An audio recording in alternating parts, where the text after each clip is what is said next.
Wait, we can't.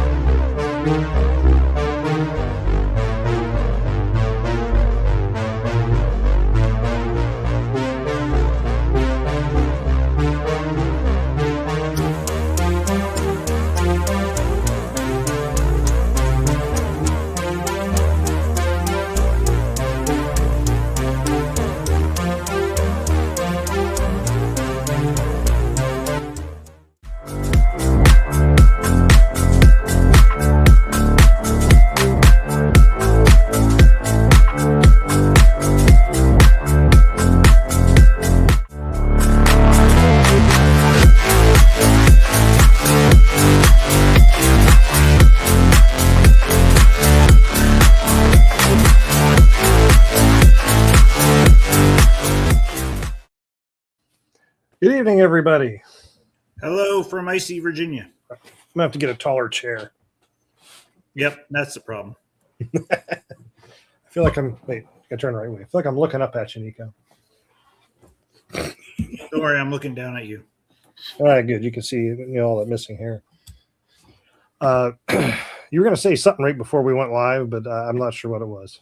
I was gonna say we can't start. Kyle's not here. Oh, Kyle's not here. I don't know. I haven't seen him. Is he in the chat somewhere? Not yet. Oh man. Oh, you know what? If it's snowing, he's out plowing. Oh yeah, that's right. Oh, yeah. He's Mr. Plow tonight. Yeah. So we hope everybody. Let's see. This is the first show after the new year. Yeah. Yep. First show of 2026. So hopefully everybody had a good Christmas, a good New Year's. Came away with a lot more trains, no fatalities. Not me. I didn't get one train for Christmas. Not one. Not one train. Wow. You got robbed at Christmas. I got robbed at Christmas. I got robbed by Chris at Christmas. Robbed by Chris at Christmas. Yes. Not Chris Kringle. No. Chris, my wife. Well, all right. I'm not going to go against her. I mean, ladies always right. Vinny told me I have too many trains too. I can't live with this negativity. What you got to that's wrong on his part because he's going to inherit those one day. He should want you to have too many trains. Thinking about it all wrong. Yeah, that's what I told him, but that's all right. Well, we'll hear a word from our sponsor from Split Jaw, and we'll be back and get moving along here. Cheers. Instead of looking at us. The following episode of Large Scale Live is brought to you by Split Jaw, makers of quality metal products for the G-scale modeling world. For rail clamps, expansion joints, bridges, and more, Split Jaw Products has you covered. For more information, visit their website at www.railclamp.com. And yes, you'll be able to see Split Jaw at the Expo /gathering in May. I'm not sure how to say that full name. Gaxpo. What? Say it again. Gaxpo. Okay. You're just going to make my brain break now.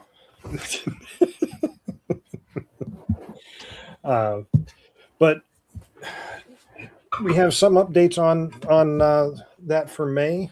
Where the heck is my calendar at? They can see you. You're on screen. Hello. It was nice of her to stop. Sorry, you had to see my wife there. That's your better half. It's okay. I wouldn't say better, but what am I looking for? She's giving me dirty looks over there now. Here, we'll put something pretty on the screen. Unfortunately, I don't have anything new or exciting beyond what's on the screen for upcoming events beginning of the year, so I don't have a whole lot of stuff that is coming up. Of course, there'll be plenty of things coming in, and if you hear of something that is not on our calendar that is large scale related, by all means, please go to the website largescaletrains.com and submit it through our submission form, which at this point in time is working again. And also thank you to one of our viewers for pointing out that the links to the 3D print files that are on our website were no longer working. I fixed that the other day. So if you were going there and clicking and nothing was happening, you can try it again now. You'll be good. So are we going to go over a couple things on the show there, or? Yes. Okay. Anything you need to say? Well, I just want to say that so about half of the cars that are for pre-order are sold already.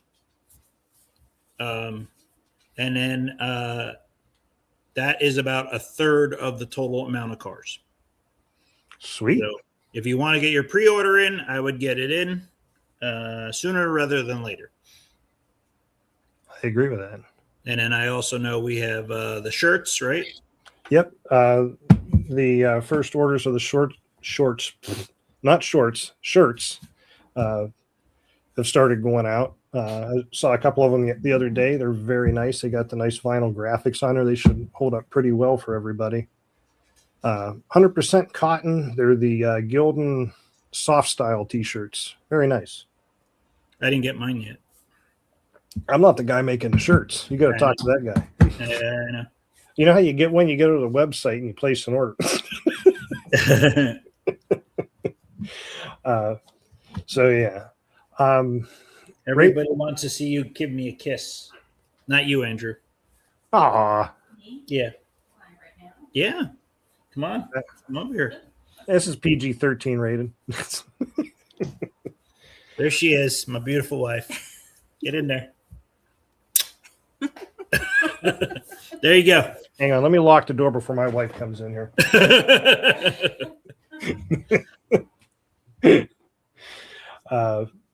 We're actually filling out the what's the proper way for me to refer to this combined event that's not saying 5 million words? A combined event. The combined event. The Expo and Gathering in May. We're actually filling out pretty well. I think we've got 12 or 13 booth spaces left and 8 or 9 8-foot table spaces. I'm really surprised that we're down to that already. By the beginning of February here, once that, I got a feeling those are going to be gone by then. I'll put the preliminary vendors list up. So my brain skips a beat. I don't know where it went. It's terrible getting old. It's terrible getting old. My brother tells me wait till I hit 50. I'm not looking forward to it. Wait till you hit 52. But no, we've had quite a few registrations come in for the folks that are wanting to do the full gathering event. Yes, Mike Moran will be there. Yes, Mike Moran will be there. I'm not going to try and name everybody that's going to be there because I'm not going to remember. But oh yeah, you need to get the. So we will have a modeling contest again. Oh yes, I need to put If that Andrew up. ever gets that up on the website, and what else was it? Oh, the white elephant table. White elephant table we have to get up there yet. We do have. I don't have a filled out registration for it yet, but my understanding is it sounds like the Tulsa Garden Railway Club is possibly going to come and set up a layout at the show this year. Of course, we already have Susquehanna, the Lakeshore Club, Columbus. Any of you that have been to East Coast when I was in New York in the past, if you remember, Craig Weaver had his setup he would bring in with the circus trains and that. He's going to be there this year. Larry Otis will be signing Speedos for everyone. Yeah, we got to specify what the the modeling contest is there. Yeah, that's a good question. So for making people, your best bet is an SLA type printer. I would agree. Kenny, if you need any help with that, let me know or let Andrew know. I can guide you in the right direction. Let Nico know because I haven't touched mine in like a year and a half. Send it over here. I'll put it to good use. No, I want to use it. I'm just trying to get there. There's too many roadblocks in my way all the time. Mm-hmm. Like Andrew? Yeah, like Andrew. Yes, Andrew is a big roadblock. Someone's trying to Brown knows me here. You're forever young, Andrew. Well, I appreciate it. Yeah, my boyish good looks, not hardly. So You said it, not me. all positive things for what's coming up in May. Not only that, you get to hang out with Andrew and I. So that's true. Bonus. That's true. I'm still working on getting some more layouts for the Garden Railroad tours. I guess that's something I could mention if you're doing the gathering. There is a little bit of it on the website, but right now that is going to run Wednesday through Sunday. Wednesday, I'm working on getting it set up to go visit a 24-inch gauge, narrow gauge operation that's here nearby. There's also a Railway Historical Association that is not too far from the venue. They're willing to open up and let us come down and take a look. And I got a few other places people can stop that are train related that day. We will have our ice cream social that evening, along with a clinic being put on for us by the Susquehanna Club on structures. Hello, John. Which will roll us into Thursday, which will be our first day of tours. Those are going to be about 45 minutes away. I'm hoping to have 5-6 layouts for that, along with having a 7.5-inch gauge club railroad open.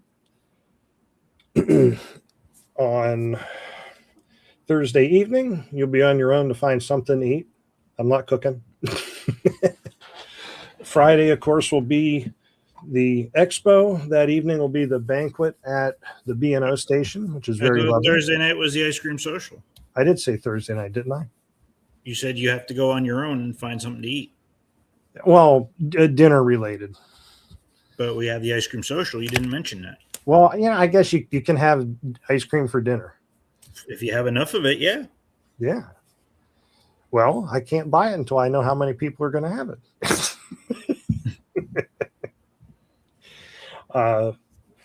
And of course, Saturday will be at the Expo again, and Sunday will be layout tours that will be closer to the Expo in this area. And again, I'm hoping to have 5-6 layouts for that. And we have another club that'll be open 7.5-inch gauge that you can go and visit.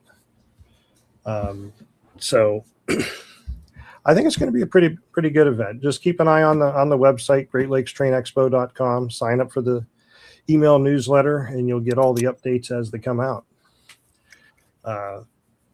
And I don't have a whole lot of info on the National Garden Railway Convention for next year, short of that it's going to be in Nashville, May 31st to June 5th. I'm sure as we get into the year, we'll start getting more info on that. Missed the name of the website for 3D drawings. I think he's talking about when you mentioned that the portion of a large scale trains. Okay. So if you're on our website, let's see, and you go to resources and links and 3D printing, I have what I've found so far cataloged as far as free prints that you can, or files you can download to do the prints, categorize tools and rolling stock locomotives. I do not have Chris Murray's SD9 files on here yet, but I will have those on here soon. So there's a lot of useful things on here. I find a lot of this stuff is kind of nice. If you're not real savvy on designing straight up yourself, you can take a lot of this stuff and kind of mash it together in Tinkercad and make things out of it. I find useful. Coming from a guy that was a machinist, I just mash things together.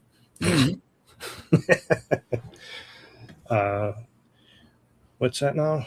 Oh, that's Ken.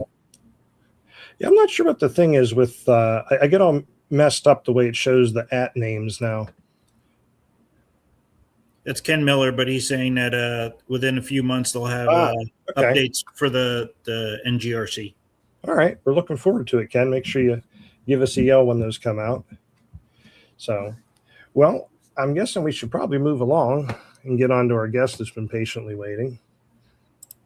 Nico left him waiting, before the show. So I did. Well, we're going to make him wait about another 15 seconds for our sponsor, Me Loves Trains, and we'll be right back.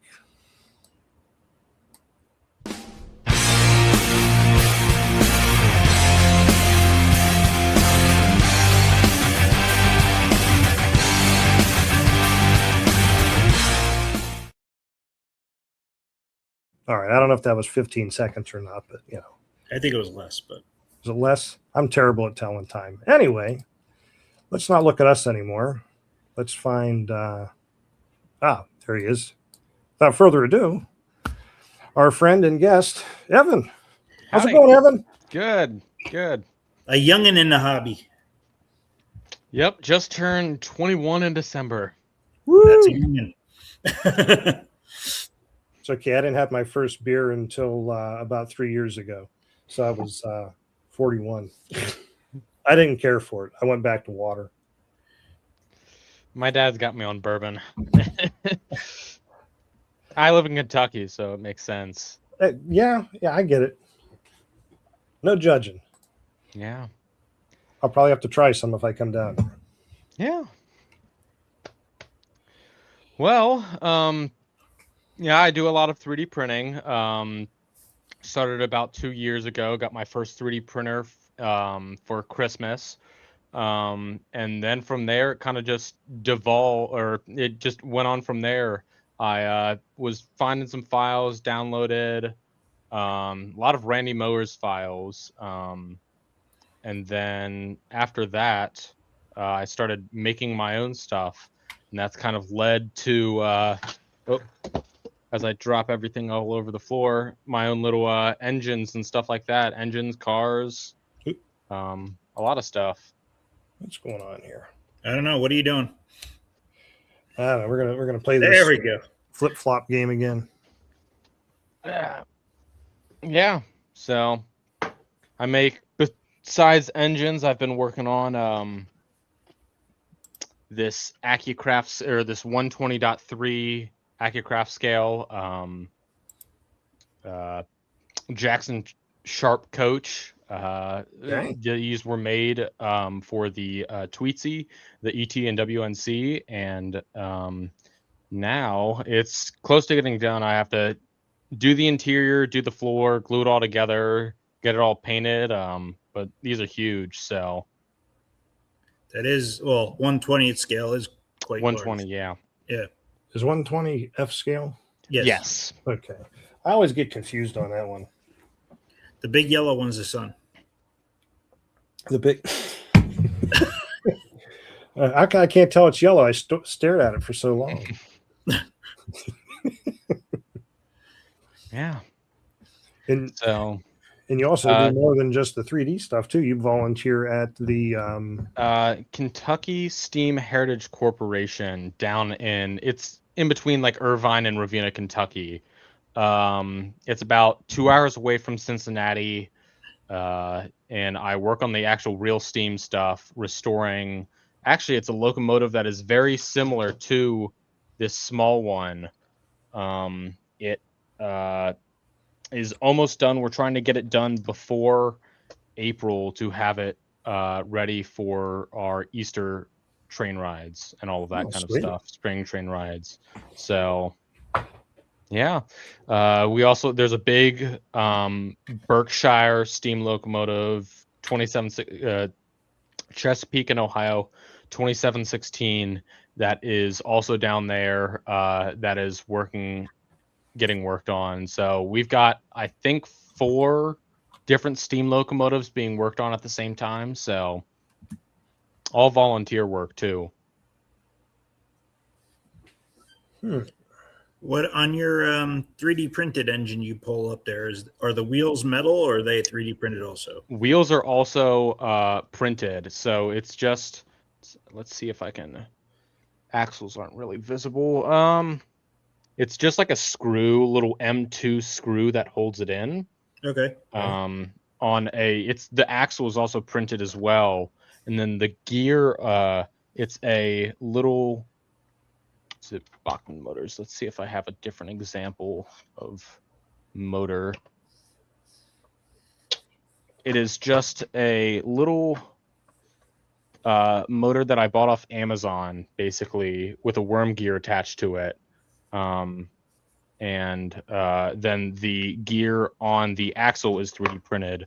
And then I just have the speed turned all the way down in Blue Nami. So it's all battery operated. All of these locomotives that eventually will be sold as kits are going to be battery operated with whatever program you want to use, whether it be Blue Nami, Rail Pro, any of the sort.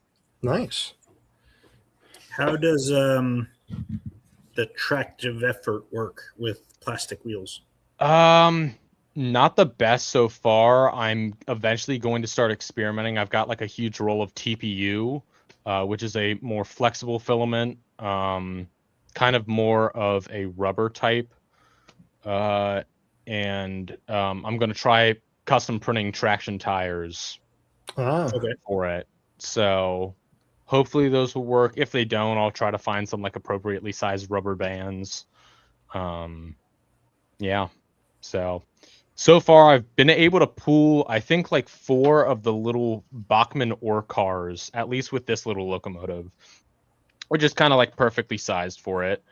So next is I've got a big consolidation, which this is the body for it. Big consolidation, trying to get that done. And hopefully that will be able to pull at least a few of those like Jackson Sharp coaches that I was just showing off. Are you gonna make it that one? It's gonna have a tender also, right? Yes. So actually, engine? I do have the tender. The tender is ready and all wired up. It's even got the coal load is printed as well. But I just have here's the battery, the speaker, and then the Blue Nami decoder in there. So, and then the battery I just bought, it's just a 12-volt battery I bought off of Amazon. For these projects, I try to get as many parts off of Amazon for both because it's cheap and just readily available. The only thing you got to be careful with that is if something gets discontinued and then Yeah, I've had that like problem most already. of the parts are just screws. It's just like different size screws that we're using, and it can be any. Most speakers work. Like this little guy has a. I want to say it might be a soundtrack speaker in here. Just a little. I forget the size. I want to say it's like 23 millimeter speaker. This is just an HO decoder in here, and it's hard to see barely, but the speaker's in the coal load down there. Kind of see it. So do you speakers add in there, decoders in the firebox. Do you add any additional metal just for weight, or? I do. I have. I get packs of like the 1 ounce automotive weights, and there's about probably 8 or 9 in the boiler of this thing right now. Either that, or I've thought about using like, I think it's called like liquid weight, something like that, and putting that in there as well. I try to design the parts with spots for more weights to fit in, and stuff like that, just so they can at least get a lot more tractive effort out of it. Because this thing, I have not sun tested it, but it's made of PET G. Of course, that motor's very far down. I've only had it ready since about September for the NMRA Division 7 show here in Cincinnati. So I haven't gotten the chance to really run it outside too much yet. But as soon as this foot of snow is melted that we just got today, and it becomes not -2 degrees, it'll be a lot easier to run outside. I can't see the wheels on my SUV right now. Yeah. But I can that's see okay. mine. They canceled work for tomorrow, so I'm having Yeah, a they Sunday canceled for for my college. They canceled classes, and now we're all virtual tomorrow. So You guys suck. I got to go to work. You got robbed again, Nico. I just love saying. So you're printing in PET G.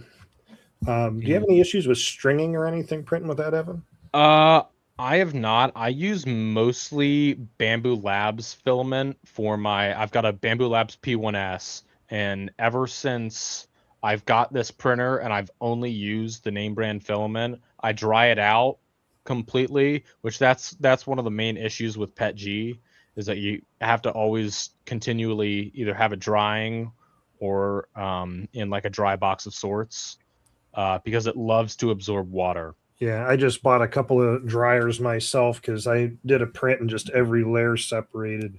Mm-hmm. I don't have that problem with ABS. If I had more of an option to vent this printer, I might print an ABS.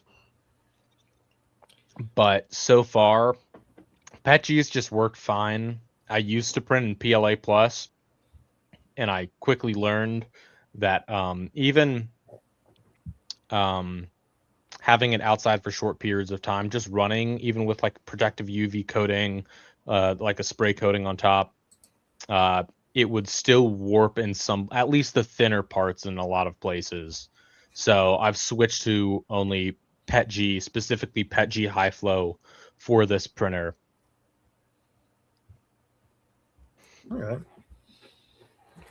Yeah. So no problems printing with it as long as it's dried. I bought like a $30 dryer off of Amazon from Creality. Probably the one I got is like the dry box or something like that. Yeah, mine's just got a little knob with a temperature and a time setting, and then it tells you.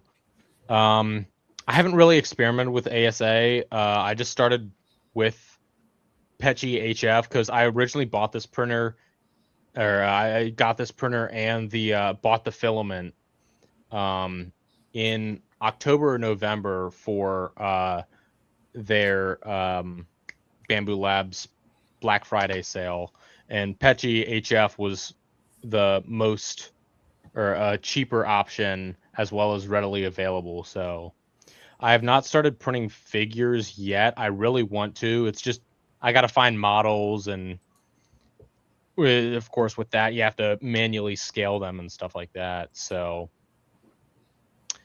no problems painting PETG.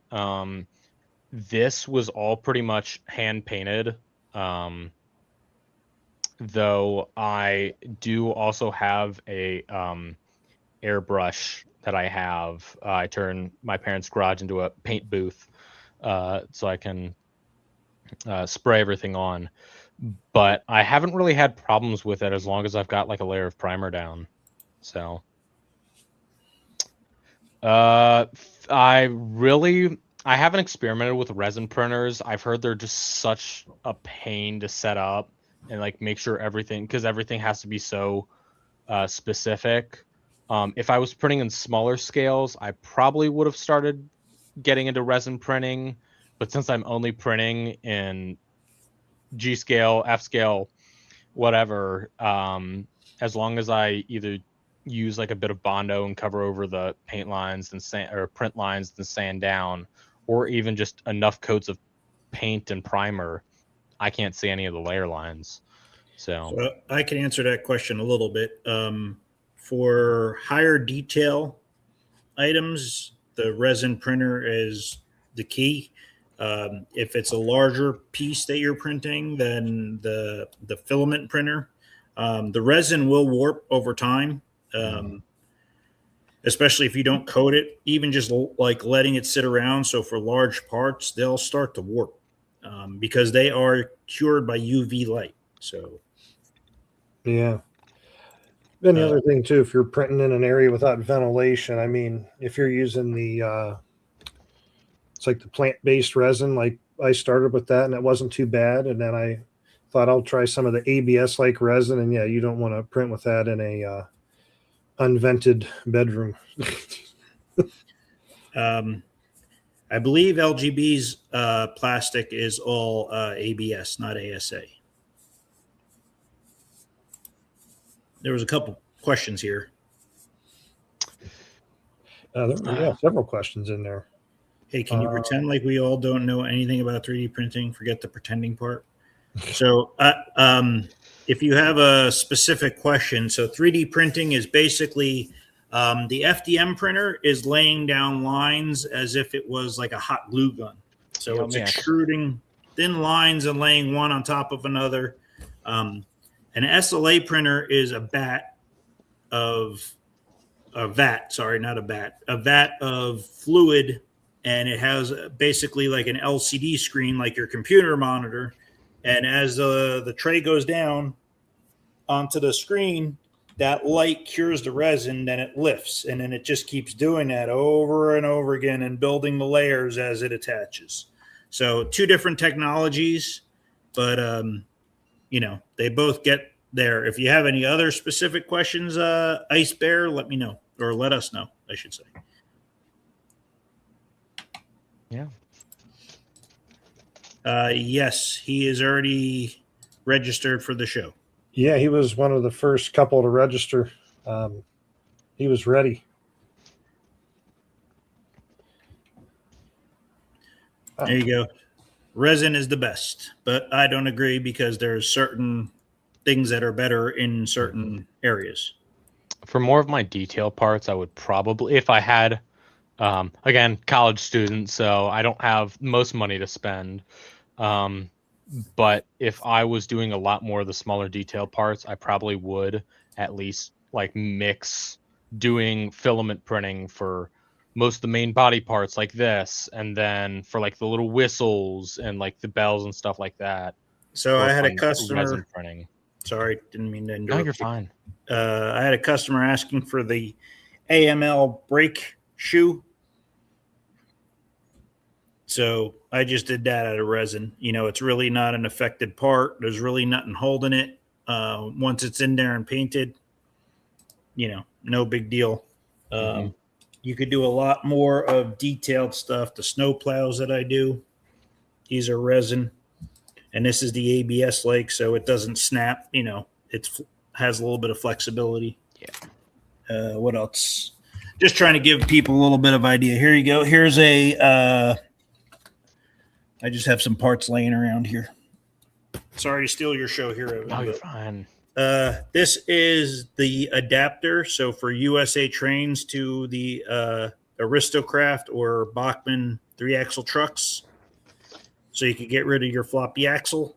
That is all FDM printed. You can see the layer lines in there. If I hold it the right side. Sorry, Colin, but I make my own coupler mounts. These are just shims and pads that I make. Again, these are all FDM printed, so that's the extrusion type. So it depends what I'm doing to what I make. Here's a part Vinny made for Kyle. That is FDM printed again. But again, you get strength out of, some of the stuff, different things. So there you go. Here's another thing. It's a side-by-side image of resin and FDM printing. Yeah. Mm-hmm. So these are large wheels that I'm making for a 4-axle rear truck. Sorry. 4-axle rear truck that I'm making for one of my trains, personal project. So I machined at work the wheels, and the bushings and the inside of them are all FDM printed, which is basically I just copied what Bachmann did on their axle with their shims and everything. So, like I said, different things, get different reasons for different printers. Mm-hmm. Yeah.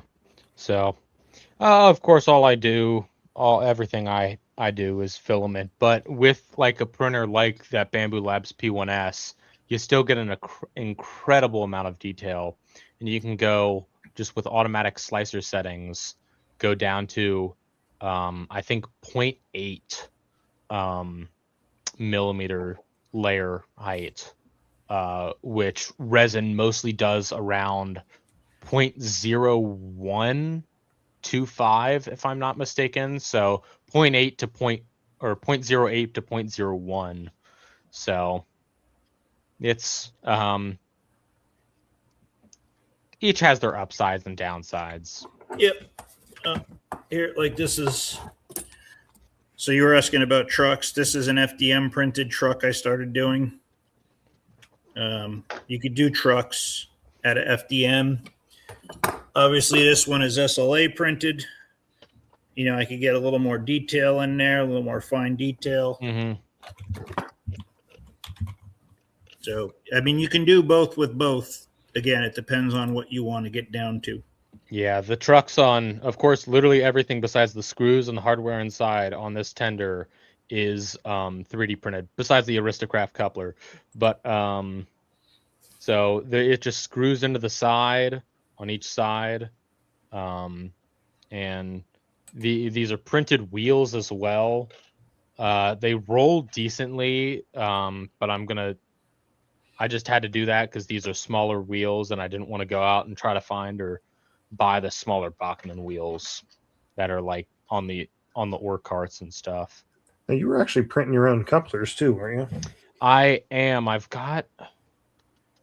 had some somewhere. Yeah, here's one of them. So it just, if this has its spring in it, yeah, they basically work exactly kind of like and function with the KDs, and they just spring back together. Oh, wow. So I bought like a 20 pack or it was 20 or 100 pack of springs on Amazon. Again, try to source as many parts from Amazon just to make it as cheap and available to the masses as possible. So the files for these couplers can be found on my Cults 3D site, which it is. Let's see here. I can send a link somewhere here. I'll put a link in the StreamYard chat. Okay. I don't know how we want to send or show that off, or I can put it in. I'm also on the stream, so I can put it on the stream. And I don't know if it'll let you put it in if there's a link in there. Here, I'll post it on. Oh, I see it now. I can probably take it from here and post it over. I also put it as a comment on the YouTube stream. I don't. You can try, see what it does, but I think it might kick it out. Because a lot of times I have that turned off so that I don't get unscrupulous people trying to navigate people to places they shouldn't go. There's a question if you share your STL files. Not for the stuff like this. This car or that Jackson Sharp car and the locomotives and stuff like that. Those are staying private. It's going to be part of a Etsy shop that me and a few friends are doing, where we sell these like locomotives and the cars as kits. But other cars like this heavyweight car that I partially designed, this is being sold. I forget the exact price on it, but I will be giving away. I can give away some codes for those cars over the stream, and that's also they're about $12 for that car, and I've got an observation car variant as well that I sell. So go to that link there. It'll have my coupler. It'll have a caboose that I've designed, which I'm eventually remaking because I didn't like how it exactly turned out, as well as that heavyweight car and the observation car. So yeah. And those are the ones you're going to sell, right? Or those are the ones that are free? The coupler is free. The caboose and the 2 passenger cars costs money. Okay. Yeah. I don't know. There's a new law in effect. I think it's just for anything that can be used as a weapon. I mean, That it was. I it's saw actually where you're always talking been about. It was around. proposed in New York, and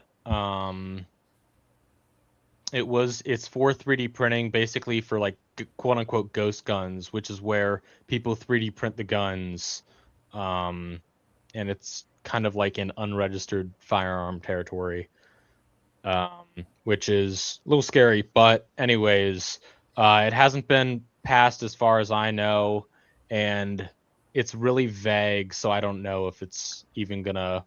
I think we'll be good for the time being. Yeah. And in the model train world, unless you're, printing like a military rail gun or something, I guess maybe. Just don't make it operable.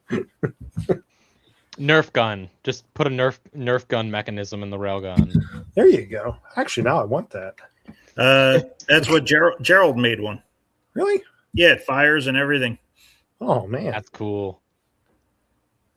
the wife would slap me, I'm sure, after I shot her for the 5th time with it. Yeah. Cross convention firing. Every time the train would go around, I'd shoot my wife. Yeah, that'd be great. Yeah. So those files are for sale. They're not too much money. I do this stuff not for a profit, but because I just absolutely love model trains. I've been in model trains all my life. My grandpa got me started building his layout in 02. I came into the world in 04, so I was quite literally born into the hobby, G scale specifically. So it's become just something I absolutely love doing. That's not even like the half of my collection. It's scattered all over this house and my grandparents' house. I've got several layouts I can operate on. I love it. I absolutely love it. So. Well, it's always good seeing younger people involved in it, especially as like us old people. Yeah. I mean, when I first got into it, I was one of the young guys. Quiet Larry. I was one of the younger people involved in it, and it's just good to see like you and my son Vinny and anybody that younger guys that are into it. Mm-hmm.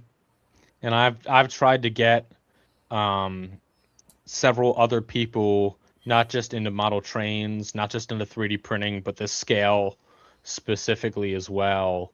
And I've gotten a few younger guys to join my G scale or the Greater Cincinnati Garden Railway Society. Nice. Just because I've been friends with them online and stuff like that, and they've come out to events, they've come out to conventions.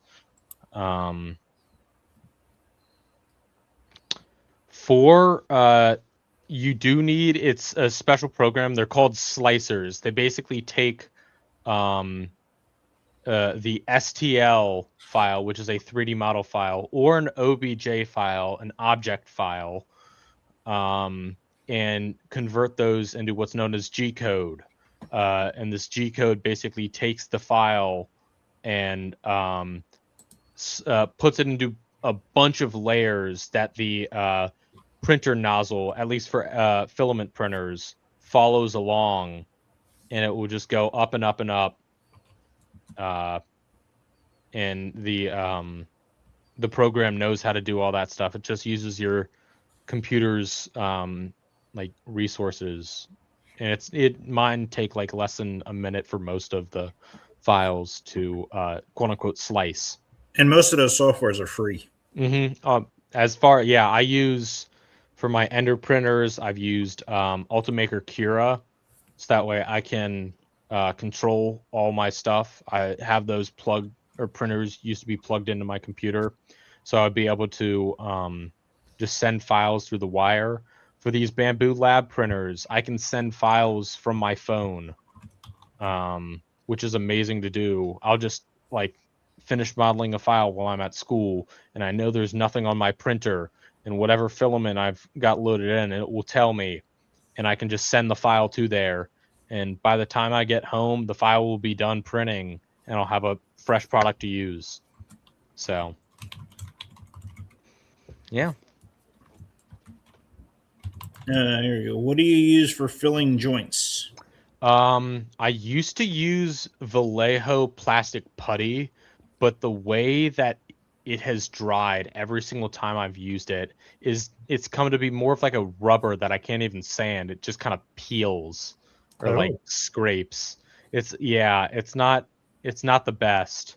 So instead, and it's coming this Wednesday, is I've bought like wood filler basically, and I found wood filler, at least with a lot of other 3D printers I've talked to, 3D printer people I've talked to, has been really good for filling in the layer lines, or just like at least like for layer lines and joints in general, like on this car. This is going to be all these joints between the two parts are going to be filled, um, and We that use should, we use Tamiya putty.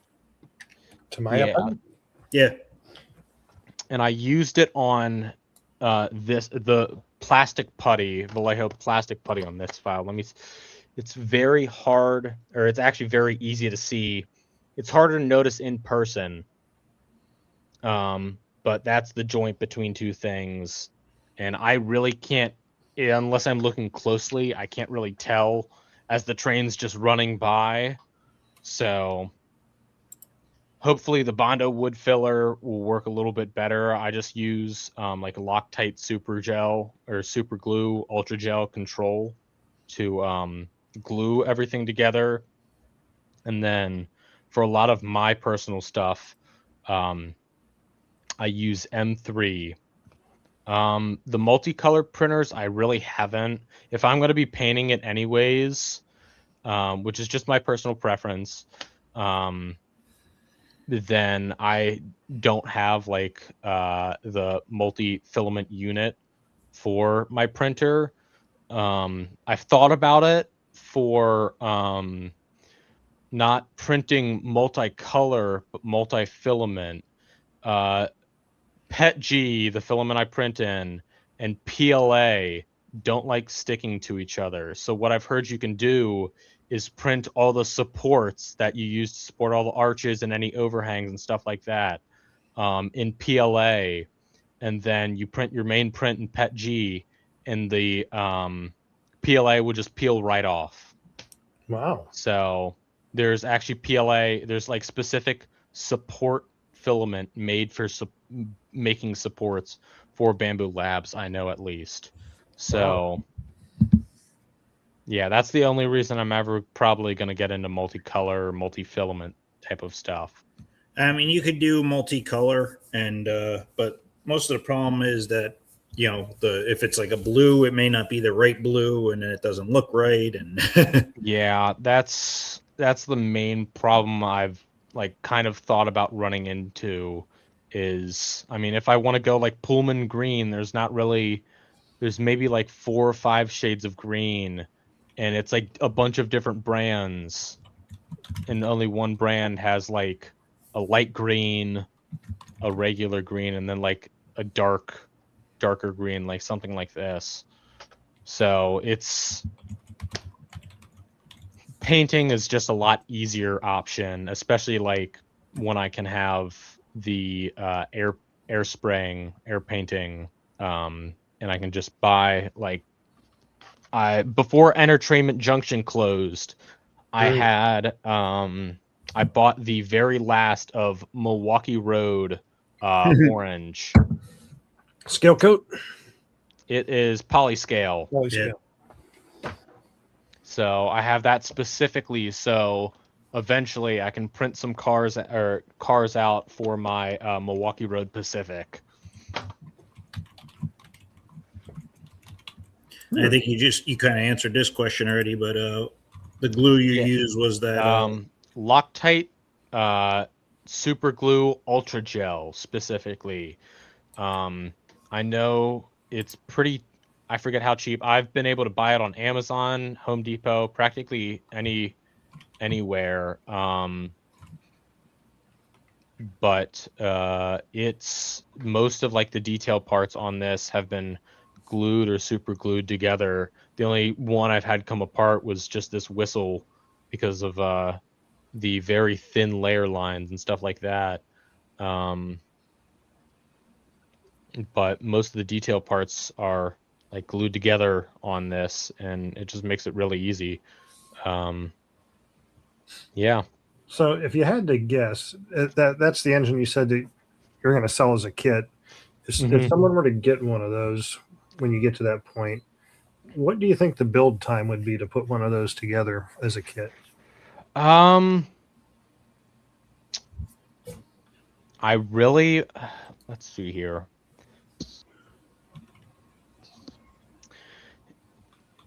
It took me about just like a day of time, not total, but like with sleeping and all of that, to put this together just as a test before I painted everything.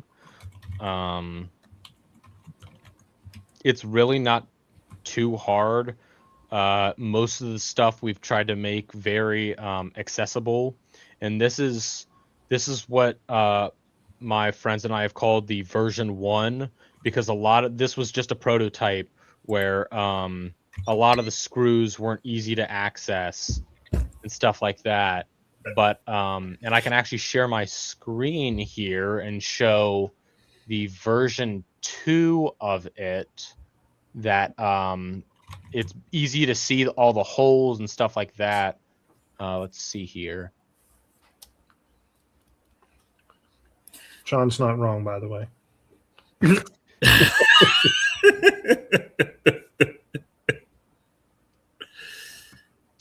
So I think I'm sharing my screen. I don't know. Hang on. There we go. Yep. So here is, you can see the version 1 next to the version 2.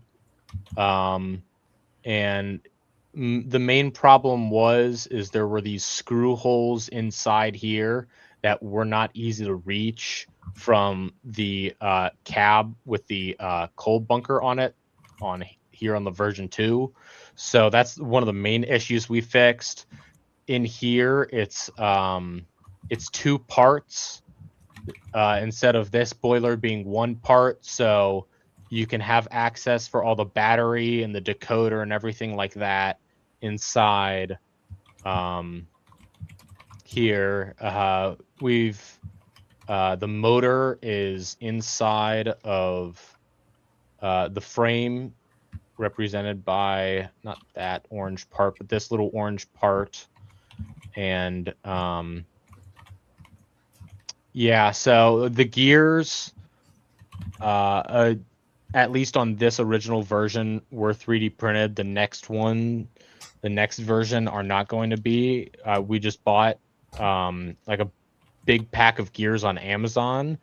And when you buy the kit, you'll get the motor, you'll get all the gears, and you'll get basically as many of the hard to assemble parts already assembled for you, such as like putting the worm gear on the motor and stuff like that. You'll get all of those parts already assembled for you, and all you have to do is basically just screw it together and paint it. So Okay. yeah, so you'll get all the hardware for like the passenger car. There's a bunch of M3 screws on the bottom.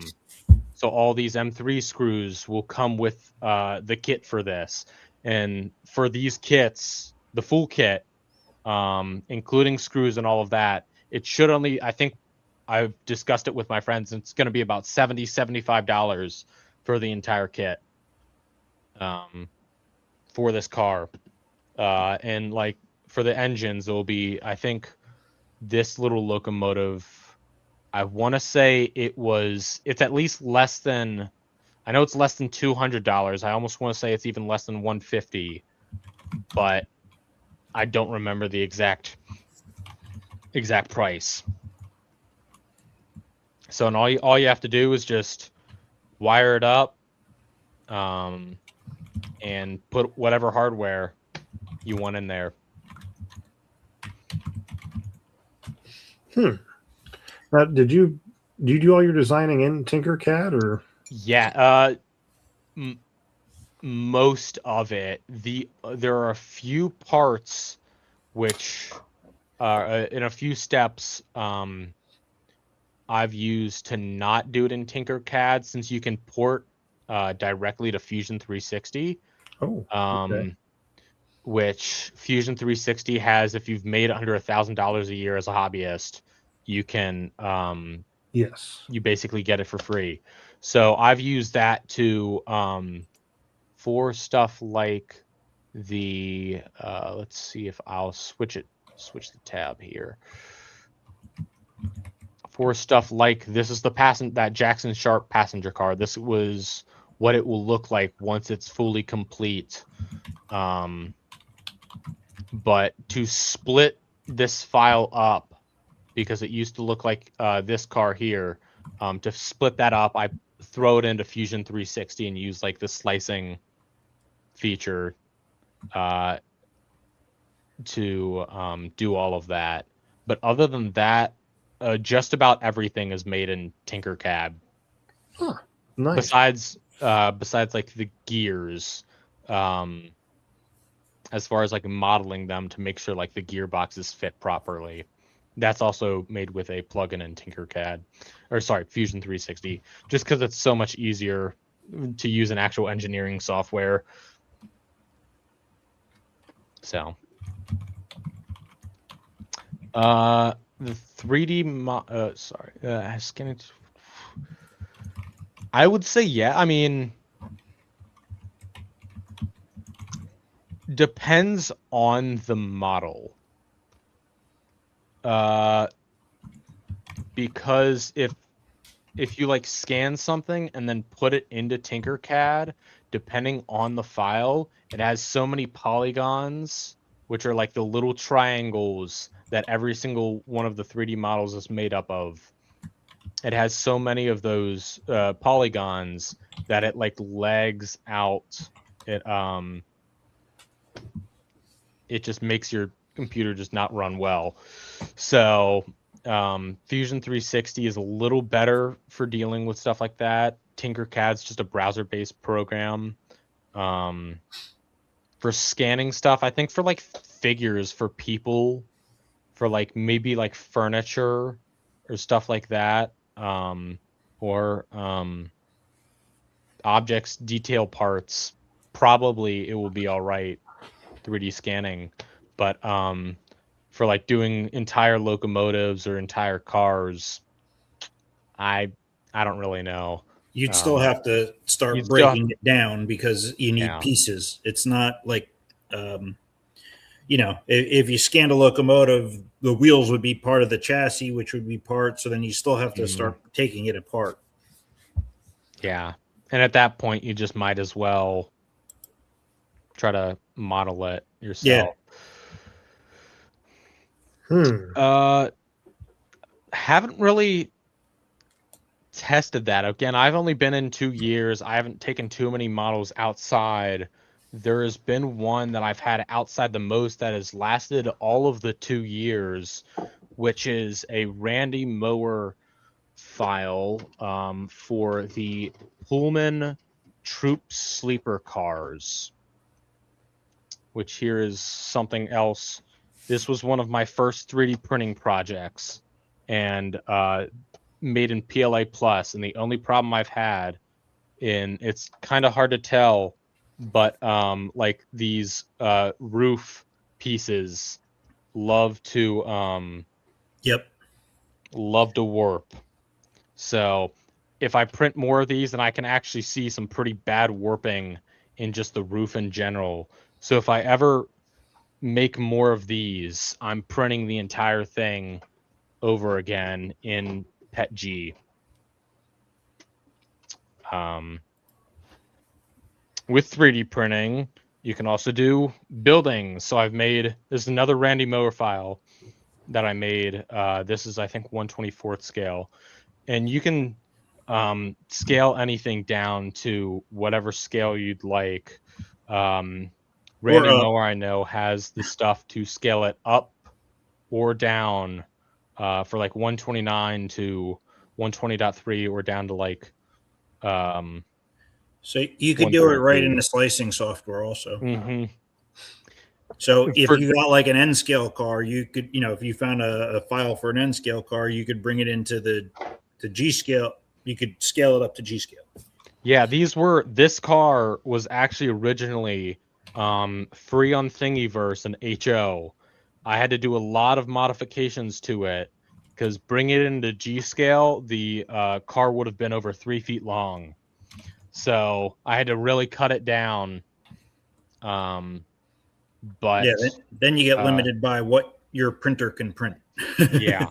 What So size your printer can print. that's why everything's kind of printed in sections, as much as possible. So yeah, Tinkercad's a free program as well as the hobbyist version of Fusion 360. Yeah, all of Randy Mower's projects are made in Tinkercad as well. Is Randy the one that made the scale test car? Yes. Okay.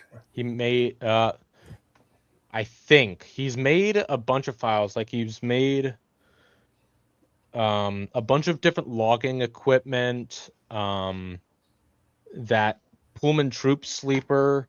The other project that I'm working on from him right now is this the logging camp car, which I'm putting my own trucks on it, but bunch of stuff in here like bunks and benches and stuff like that.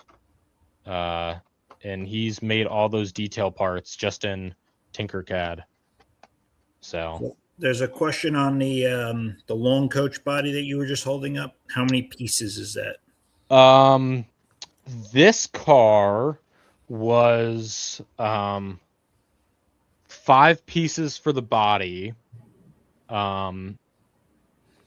So which it's a lot easier to see once I take off the roof, because each of these sections are printed as one, and then of course just glued to these are actually glued to the base.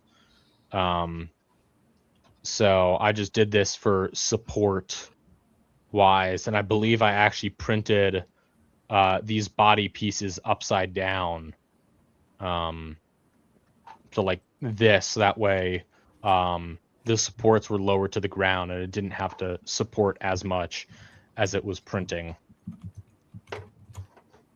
And then what's the volume your printer can print? Most of this stuff before I got the Bamboo Labs P1S was I think it's 220 by the actual print pads are 230 by 235 by 235. But the default slicer settings was 220 by 220. Okay. Millimeters, that is. On the P1S now, it does 256 by 256. So that's what I've printed a lot of the parts for this on, or all the parts for this on. So this car is 6 pieces. In each of the sidewalls are their own piece, and then there will just be a floor that is glued down to the base that sits in there. And I've already got spots for mounting KDs on there, as well as the LGB mounts will be on, if you ask for that option, the LGB mounts will be on the trucks. I think Randy's watching here. Yes, I have the scale test car. Yeah, so I love all of Randy's files. They're great. They're what really I saw, like before I started getting into 3D printing, I was trying to like research a little bit, and I saw all those files. And then once my parents got me the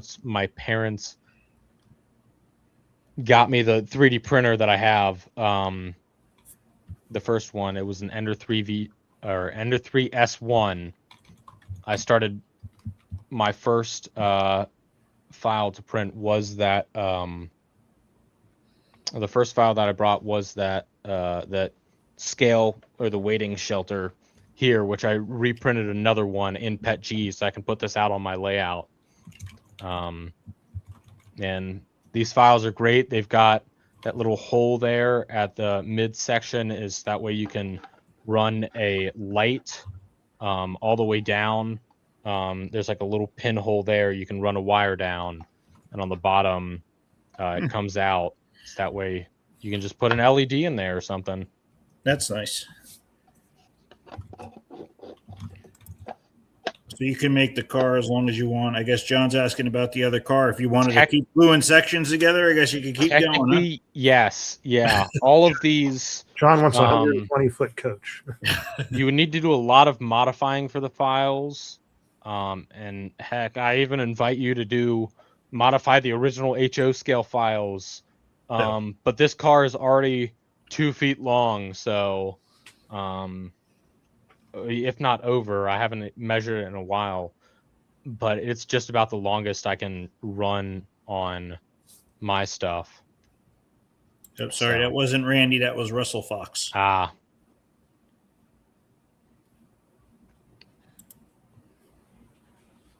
So. Yeah. Yeah, technically, you can make that longer. Do I recommend it? Probably not, but it's just about the length of like the aristo-craft or USA cars. Yeah. Heavyweights, yeah. You got to do what LGB does, and you make a 400-foot long car, and it can go on R1 curves. Yeah, that's what I tried to do with that as much as possible, and it struggles. It can do it. It struggles, and everything overhangs. It's like the big boy on anything less than like 12-foot radius or 12-foot. Yeah. That's good. I got 20-foot diameter. Now I just need a big boy. So there's a belt printer, one print. Staying away from, as far as printers, though I have 3 enders, if you don't like tinkering or spending money, don't buy an ender. I would never buy an ender again in my life. The only reason I have 3 enders is because I got the first one for free from my parents. The second one was $50 at Micro Center, and the third one was again free from Zach Riggins. So Micro Center was giving them away at one point. yeah. I got the Ender 3 V2 for $50 from Micro Center. I went up there and just picked it up one day. I see the comment about displaying or selling at the Great Lakes show. I will not be selling anything there. I hopefully should be there. It's the week after my exams end, so I'm hoping I can make it up. It's about a 5-hour drive, so college student paying for hotel money, it's kind of up in the air for that. After having the Bamboo Labs printer, though, I will not be going back to the Enders. This thing, I basically just, of course, it was gifted to me, but that's the best way to get it. It was, yeah. But as far as like replacing parts on everything like that, I've had to replace the nozzle a few times when I had failed prints where the filament just gets stuck to the nozzle and just creates a blob. Which it can happen on any printer, even this one, which I got. These sell for, I think, on sale for about $450, maybe, if that.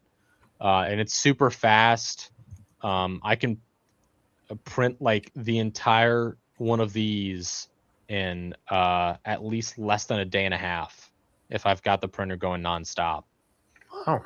So Bamboo Labs, 100% what I recommend. It's been so easy to use. All the software is just on my phone. So all I have to do is go to their app It's the Bamboo Handy app is what it's called. And you can already see there, it's already showing me files from the internet that I can download.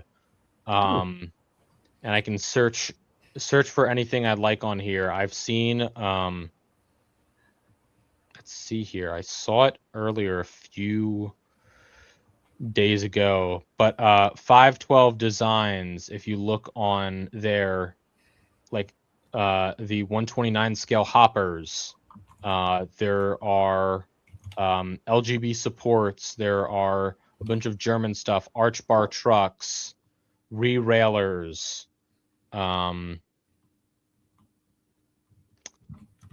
for other scales as well. I'm seeing a bunch of different parts on here as well. Another one for a flat car. So you can, on this app for Bamboo Labs, you can find just about anything. Yeah, of course. I do hope to be there. I'm only in Cincinnati, so it's not all the way across the country, thank God. So yeah.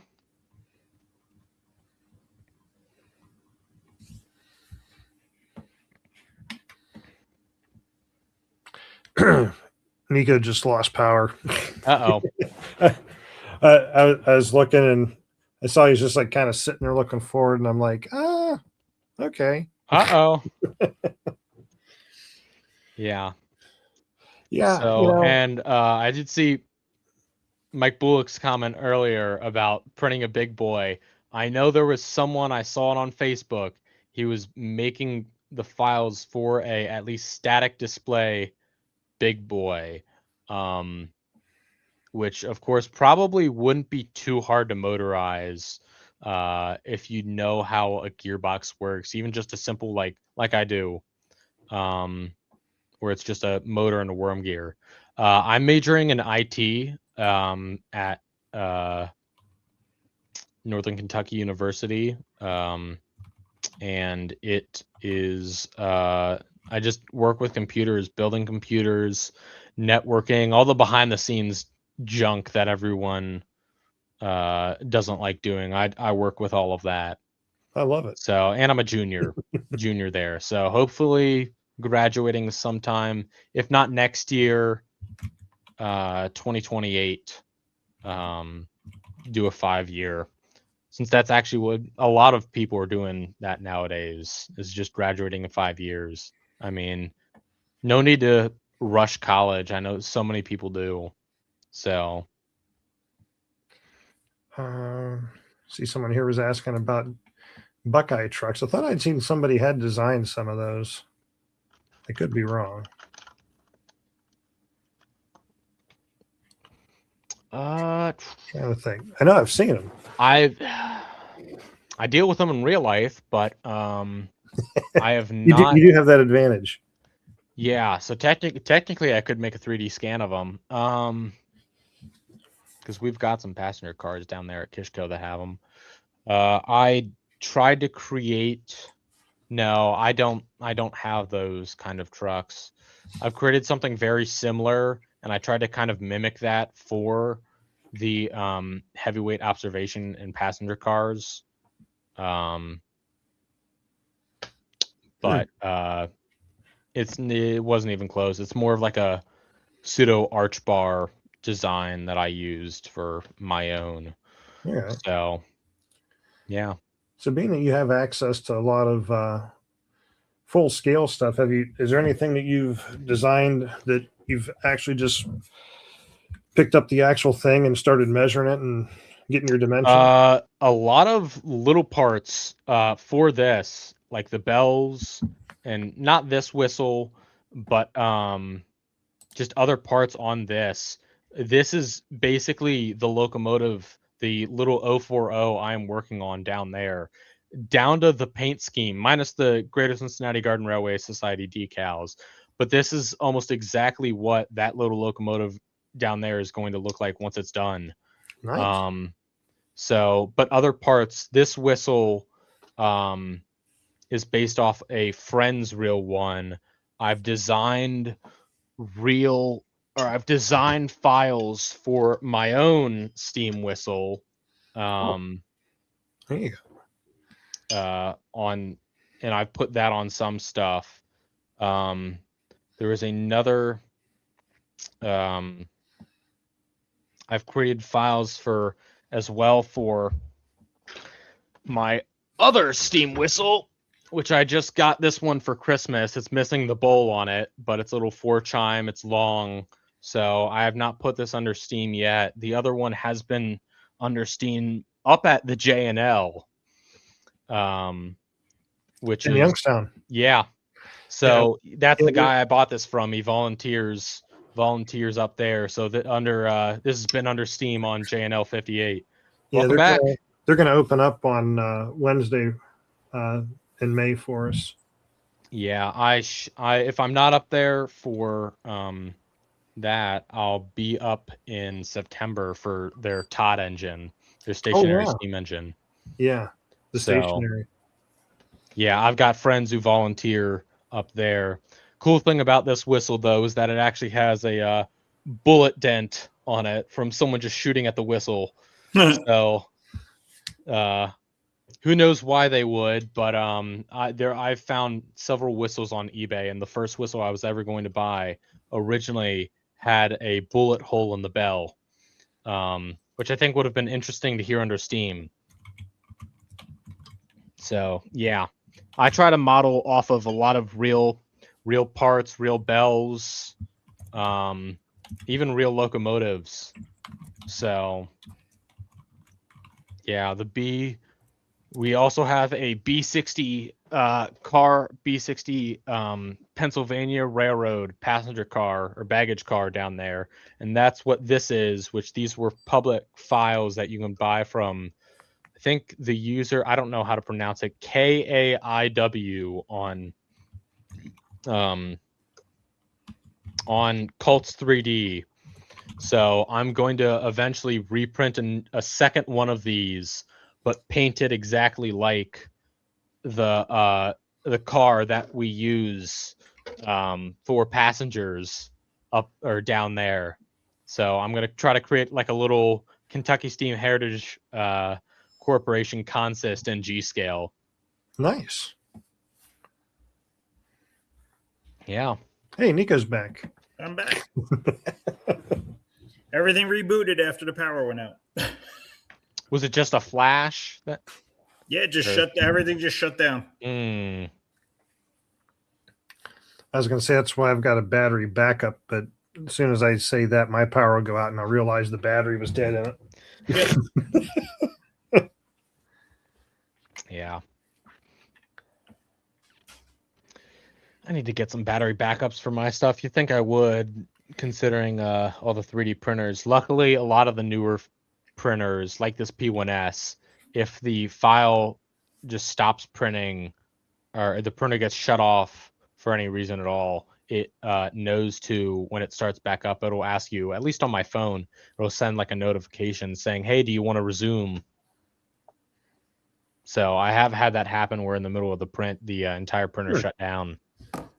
Yeah, all the printers I have do that. They just hit the button and they keep going. Which is amazing. Now, do any of your printers, Nico, is there an app or can you check on them through your phone? Or I can, but I don't. I'm not that technologically advanced. I just have a couple of cameras pointed on mine so I can see if there's filament spooling all over the place or not. No, I wait till the next day. That's what I had. That's what I did originally for my Enders. Is I had the webcam that I'm using. I had it pointed at the two printers, and again, with everything being hooked up to my computer, I could just remote into my computer from my laptop and just shut it down. True. So, which you can also just do with the Bamboo Lab app on your phone, is you can just stop a print at any time from anywhere. I just got a smart socket I turn off if there's a major problem. I have Vinny. I just tell him to go turn it off. or Chris, because she works from home. Yeah, I know. I told my mom a few times that she also works from home. I would tell her to rush in here and turn off a printer if I wasn't able to. So, yeah. Well, if we're whenever we're ready to do a giveaway, I mean, I'll give my email to the um, Yeah. winner, and they can just message me which one of the files they want, whether it be I'll do the caboose or I'll do either of the passenger cars. So that's for the files or the whole car. You're gonna the give the car. files, Okay. just for the files. Okay. Give me a minute So here to set this up. the price of the passenger car files, each individually are $12 each, and then the price of the caboose, I believe, it's only $16. So yeah. All right. So the hashtag for tonight is hashtag Evan. If you would like to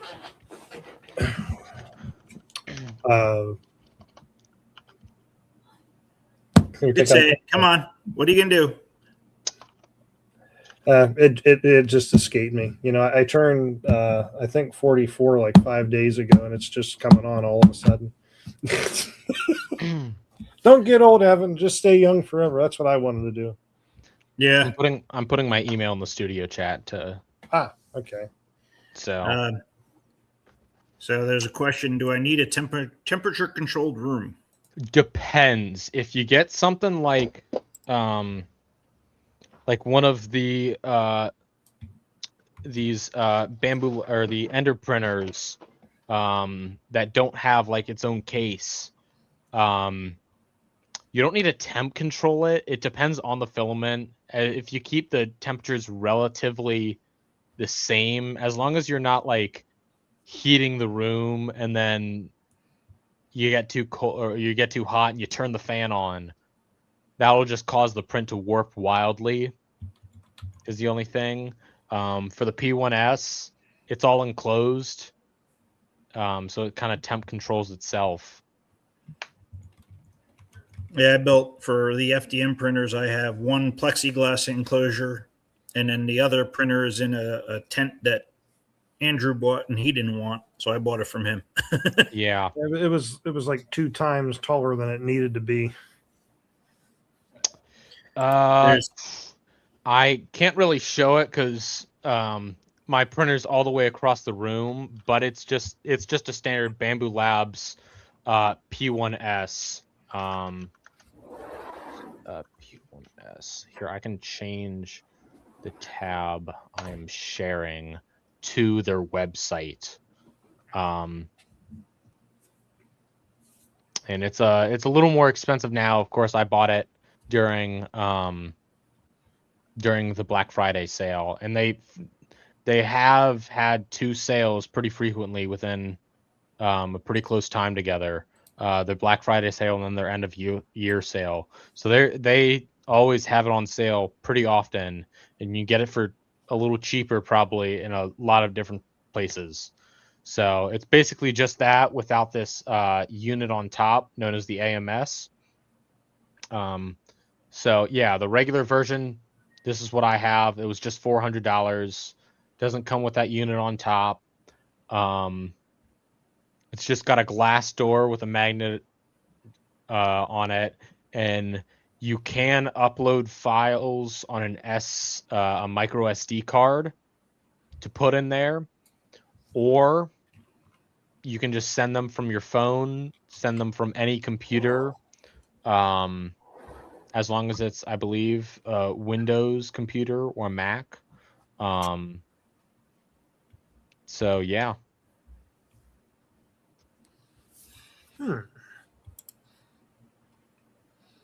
No, Everybody's. you don't need to buy a new printer, Andrew. Quit looking. Yeah. You need to use the one you have. Here's that buying one. Here's that AMS unit, and basically what this will do is you just put those 4 filaments in there, and you load them into the these little slots, the filament into these slots, and it will automatically pull, and you can designate in the slicer what parts you want to print in certain filaments in it, or certain colors even, and it knows exactly what to do for No, that. Mike, no. I'll have it set up and running in 10 years. Maybe. Honestly, I helped Zach when Zach Riggins when he first got his printer. I helped him set it up, and it took me less than like 2 or 3 hours to get it set up and get it fully running and tested. Honestly, probably less than an hour. You just unscrew like 3 different things that are put in there for shipping purposes or moving purposes, so it doesn't rattle around, and then move the AMS to the top, and it's ready to print. All you need to do is turn it on, hook it up to your Wi-Fi. Yeah, as Mikey says in the chat, they're very quick to set up. And yeah, I am young, Zach. You spelt Evan wrong. EVAN, not EVEN.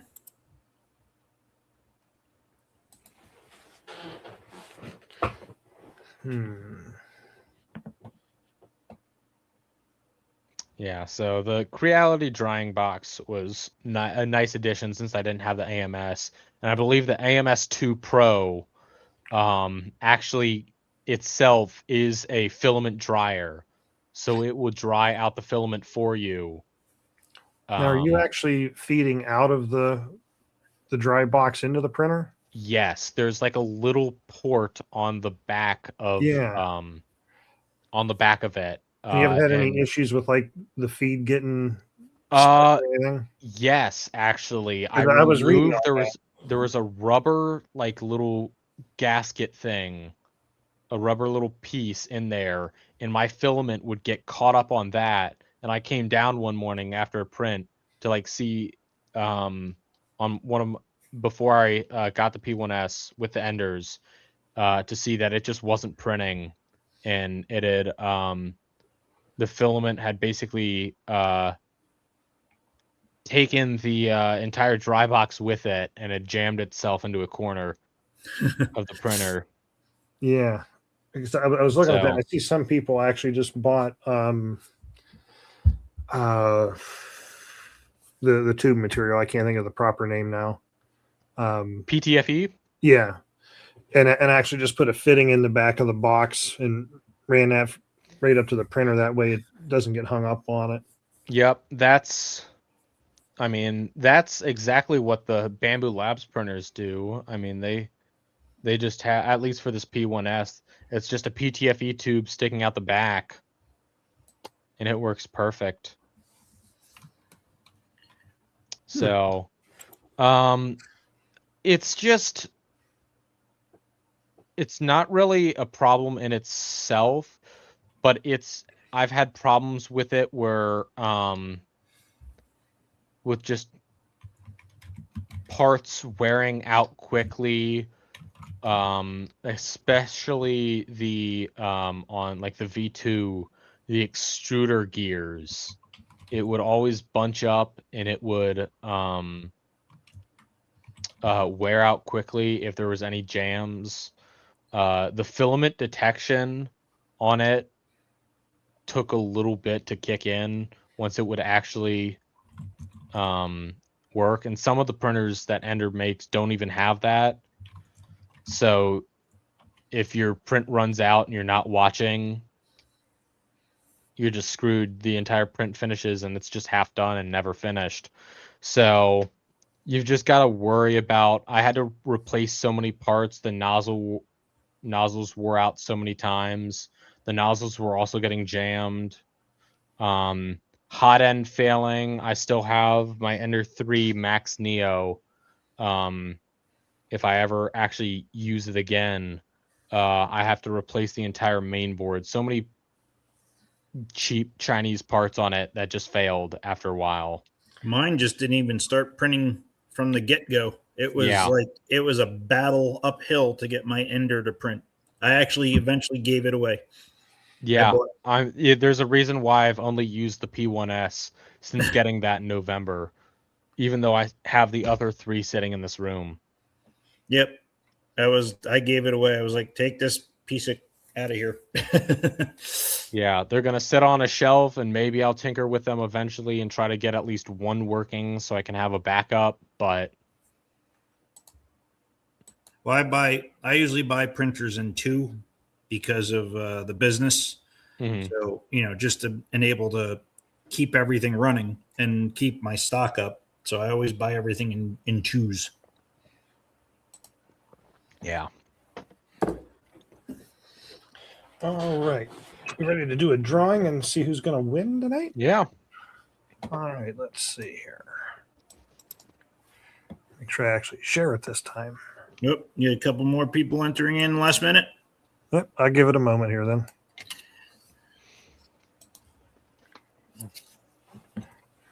All right. If you're not in, I'm sorry. So, nope. Yeah, nope, exactly what Mikey just said. Oh. For the auto bed leveling software, it's give or take with those Ender printers. Like at least some of them, they have quote unquote auto bed leveling. I never found it to work worth a crap. You still have to manually level the bed. Yeah, that was a joke. Yeah, I don't. Yeah, And I don't. then think it auto is that like great. auto levels it in its own software, which doesn't even, I don't even know what it does. I tried playing with it and making it like I leveled the bed, and then I like tried to do the auto level, and like the auto level did nothing. Yeah. I mean, their auto bed leveling, as far as I could tell, was like it went in like the corner and told you how far it was from like leveling, and then you had to manually adjust it, if that's their definition of auto. So Yeah, I don't know. I personally have 2 artillery printers, and I have the Anycubic Mono 6XKS. Those are the resin printers. Hmm. And then we have on the shelf we have the original artillery that started the business, and and Vinny has a Prusa that needs repair right now. What do you have, Andrew? What do I have? I have the original Ender 3 Pro. I have an Ender 3 Max that I got to finish putting the upgraded hot head on, and then my resin printer is a Elegoo Mars 2. You haven't printed with that yet, though, right? I have. I did print some stuff with it, and it Okay. got delayed because I switched to ABS like resin, and I couldn't do it in the house. Yeah. And the plant-based resin wasn't going to work for what I was doing. Are we gonna run this? Yeah, I was waiting for you to stop talking. Sorry. Just say, Nico, shut up. No, then they'll think I'm mean. I like people thinking you're mean to me instead. All right. Let's see who our winner is going to be. Not Nico, because he gets robbed. Yes. It is. And because I'm mean. And because you're mean, yeah. You should be nicer to me. Hey, Scott Vance is our winner. Hey. Well, I will shoot Evan's email over to you unless you're friends with him by chance, Evan. not on Facebook, I do not think. But if you just want to email that and let me know which file you want from my cults page, whether it be that caboose or the passenger car or the observation car, just let me know and I'll send a 100% discount code, so you'll get it for free. All you have to do, it'll say download basically, and then after hitting or download or like buy now, something like that, and then it'll ask you if you want to put a discount code in, and you'll just put in whatever code I give you, and that will make it for free. If you check your Facebook Messenger, Scott, I just sent you a message with Evan's email so you can get a hold of him. I could even show you. Let me see if I have some of the parts for the SLA. Hold on. Go ahead, you keep talking. It's funner to talk about you when you're here.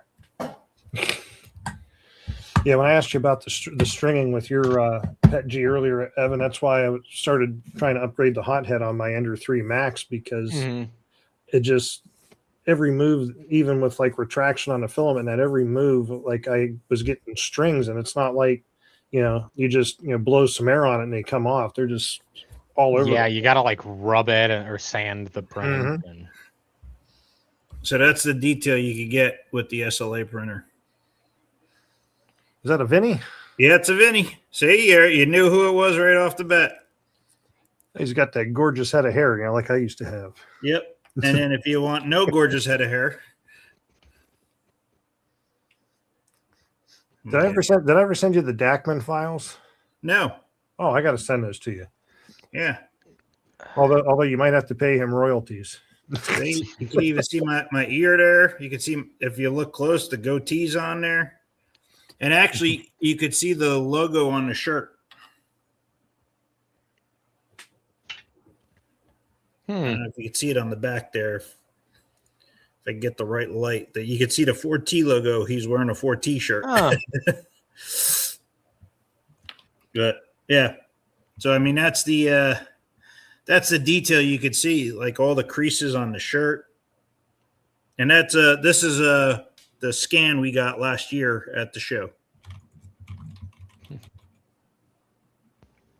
And that's in like a perfect position for you to be like driving a steam locomotive with a reverser and everything in your hand. That's why I kind of did that, so I could put myself in engines. Yeah.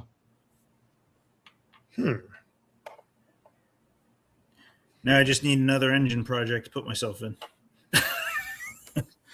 I have too many. Too many. Yeah, I know. I got a shelf full of. Oh yeah, I'm going to get to that.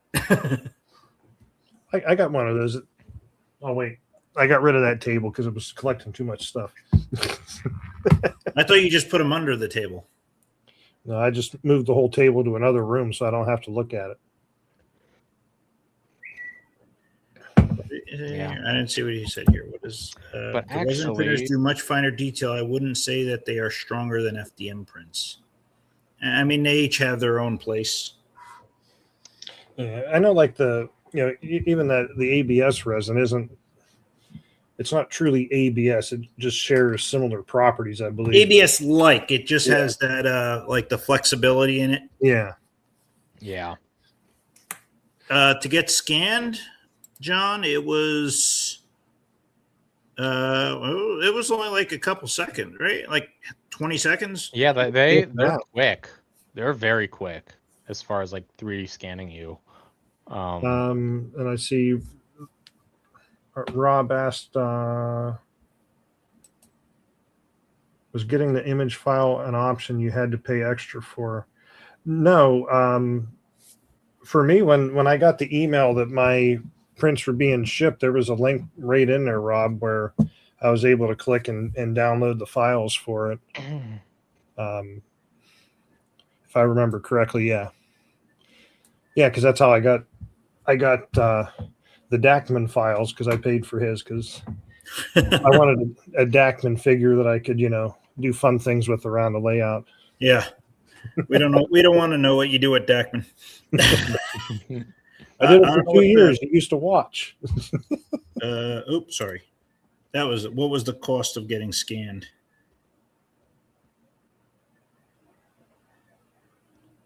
Do you remember? Cost. I don't know if they got. I can't remember off the top of my head. FDM is this style printer where you could see the layers. Layer lines. Yeah. Yeah. Here you could see the layers, and each layer is doing a different, Let's see. I'm just looking to see if I can get pricing on their website here.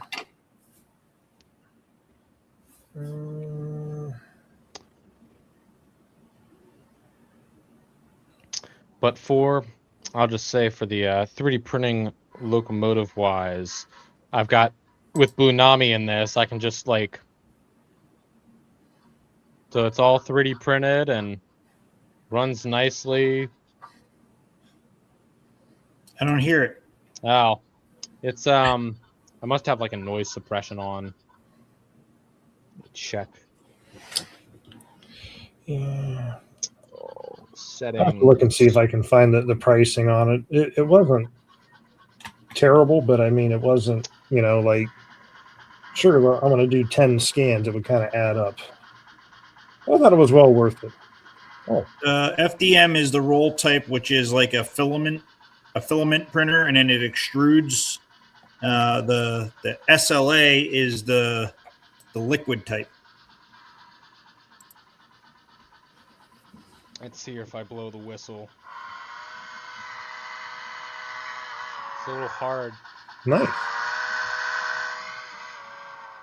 but And you may have mentioned earlier, and I missed it, but what are you doing to keep the wheels quartered?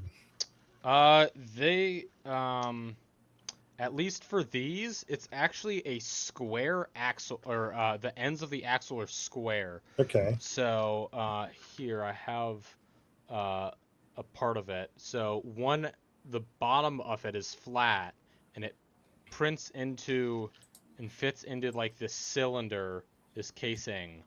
So this goes inside the locomotive basically, and the wheels are just quartered on there with a square fitting on the Okay. end.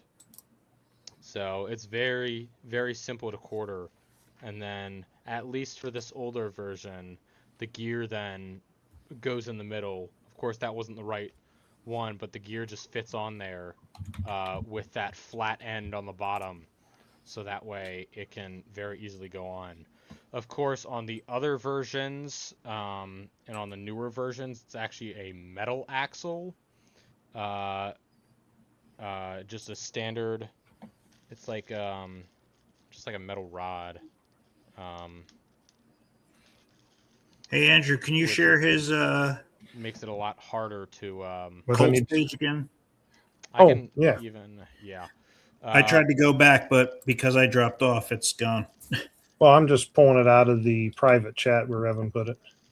Oh, Yeah, but it's a little harder with just the solid metal axle. These are I found to be a lot more sturdier and actually can give a little more tractive effort and everything like that, since I can do a little bit better gearing ratio. To design it, all of this I've used Tinkercad, free software. It's just online, free to sign up. You can just sign in with a Google account. It's a lot. It's very simple to use. It's just shapes, basically cubes, cylinders. The traction tires I'm going to eventually print out of TPU, and if that doesn't work out, which TPU is a rubbery filament, if that doesn't work out, I'm going to try just using rubber bands, smaller rubber bands. That's a good question. Yes. if you sell, If you're printing for yourself, I don't think you got too many issues, but you start distributing, that's a problem. Yeah, like for my caboose files, since I created that design completely by myself, not using anything else, that's under a license where you can buy the file and you can print as many as you'd like for yourself. But if you sell it, that's when I can come after you legally. There's other ones just for free use, like for this car where if you buy the files, you can make changes to the files, but it has to be and you can resell it, but it has to be a significant enough change to be completely noticed. I don't know what the level of the change is, but it has to be completely changed. Yeah, you can't just, take one spoke out of a wheel and then say, hey, I changed it. Like, it's got to be substantially different. Significant, yeah. It's got to be several details. Again, it's why, like, for that one, the original file was free on Tinkercad from HO. Scaling it up was already one factor. I have not showed the caboose, but I can pull it up on my Colts page. Yeah, I don't know what you did. I think you changed something when you're trying to get the sound up, but your audio is very low. Oh, let me. There you go. That's better. Echo cancellation. There we go. Is that better? But there's a copyright exemption for blinds, which the blind can make copies and resell it without any issue. I don't think so. Not that I know of. No. And again, and I don't mean this to be mean to anyone, but if I do catch anyone reselling my files or printing my files out and reselling them, I'll come after you with like some copyright stuff. I'm selling them for a reason. I'm trying to make them as free as possible, very cheap to buy, and printing isn't honestly that hard to get into. It's a lot cheaper nowadays than a lot of people think. But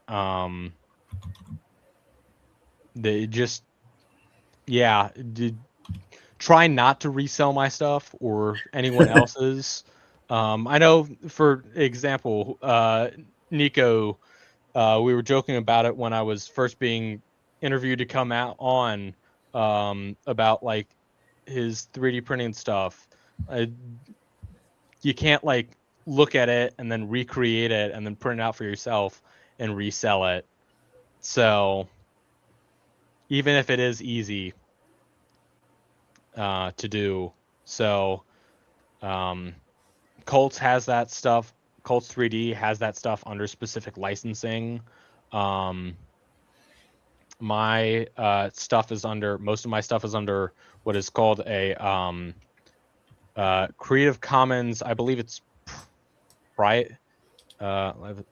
private use. Colts private use license, where you are authorized to print and use the 3D prints of the model for private use. You can share images of the prints, of course, and any of the model on communication media such as social networks or websites, but you are not allowed to publicly share the model. So like distributing the files. No modification or adaptation of the 3D model for public sharing or sale. You can still modify the file for your own private use if there's anything you want to change on those kind of files, whether it be my caboose or those two. You just can't distribute it, make any money from it, do any donations, or exchange the files for something else with someone. That's all under the private use licenses.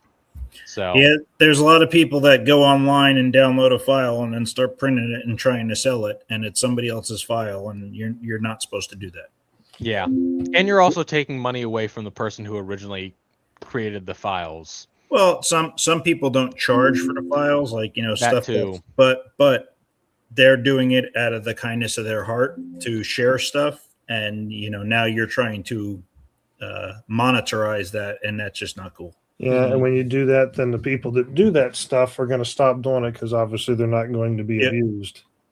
So, I know this Ice Bear here said that, and then he said that the one you did looked like a Pico engine.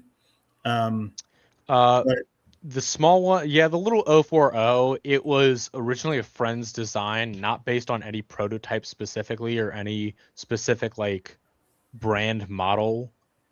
But so just to kind of answer that though, like a train is a train, if you kind of look at it and model it, there's no you know, the model companies can't come after you because they're modeling something else that somebody else made. So, And I except mean, for certain branding, like if you were to specifically say like CSX or like BNSF, I think when that comes into that's copyright. Yeah. account, that is copyright because you're using a specific brand, a company's logo, Well, I know for your advertisement. Union Pacific in the early 2000s tried to start charging people for using Union Pacific, and it's just, I mean, Well, I mean, the thing is I mean, those are their trademarks and stuff. I Yeah. mean, yeah, I mean, they have all legal right for it.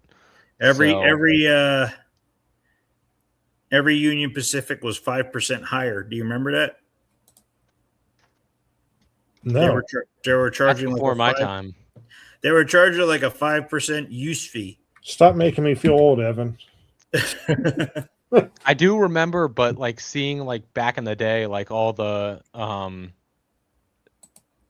when I was young, like looking at 3D models, or like looking at model trains or like toy models and seeing like it was in like the Union Pacific scheme, but it just had like some kind of fake name on it. Yeah. Yeah.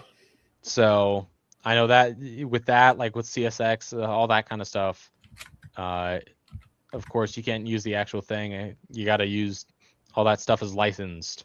So, Well, I know like Bachman, when they do a CSX or Union Pacific, they get the rights to use it. Um, obviously, if you're doing something on a small scale and there's really nothing to stop you, or if you're doing it for yourself, obviously there's nothing to stop you. But yeah. obviously, everybody's very concerned once money comes into play. Exactly. So, yeah. But for my couplers, feel free to modify them. Feel free to like repost your modification of them. That's my one free file that's on both Thingiverse and Cults.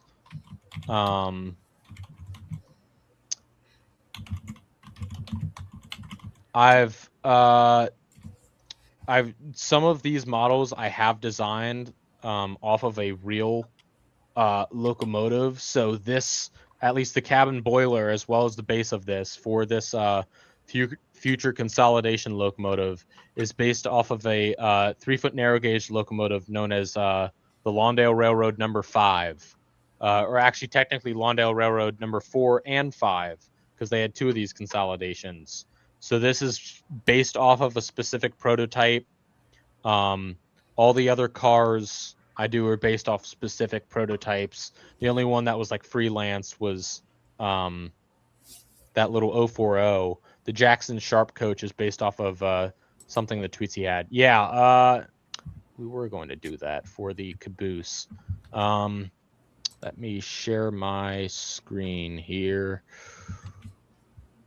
I guess we got off on a side. Yeah, talking about the comment came up about money and. I mean, it's an important thing to touch back on again because a lot of people truly don't realize that, hey. Let's see. Oh, you need your screen up there, Evan? Yep. There we go. So this is the caboose design that I made in Tinkercad. And here's all the parts being painted out or painted. This was all glued together, very bright orange. I used kind of a Tuscan red for the side, based off of like a little HO model that I basically scaled up. So yeah, there's the other. And that's 1/20th scale also? 129.